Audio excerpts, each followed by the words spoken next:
What up, though? I got you, brother Biff.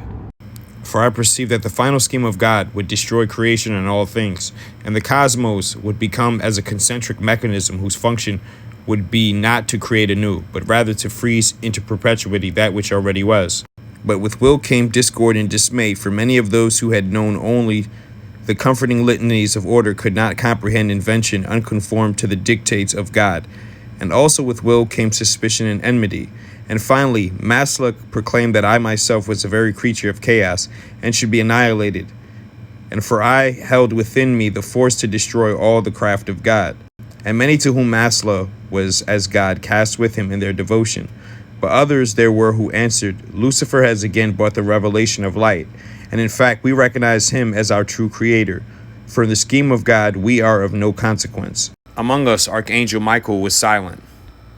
But at length he said, in time past, we have all known glory in both the omnipotence, that is our God, and the celestial brilliance, that is our Lucifer. For in him we thought embodied the will of God for creation and change. But now it transpires that order and origin are at extremes apart, and a choice is ill forced between the two. Were it not for Lucifer, we should all be as beasts, knowing nothing of ourselves.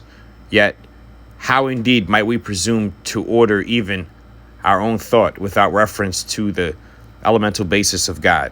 Skipped over to the next page. And Michael was a deep agony of spirit, for he loved not the choice before him.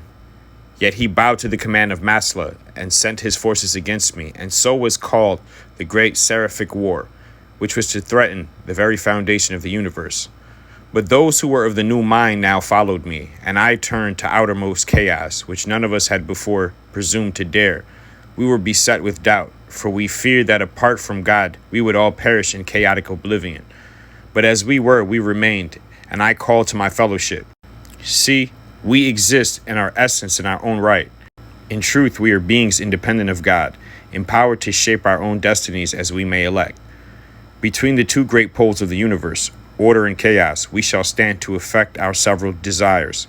Let us counsel how best to employ our art, for our experiment is a perilous one, forgiving error neither of intent nor of accident. So chaos predates order. And order emerged from chaos. And order isn't absolute. And so demons are those who have explored the other side and are masters of chaos. Demons are chaos beings, beings of light who dwell in the darkness, or rather, dwell in the abyss, and from this state influence all of consciousness, all of creation, all of existence. One more part after this.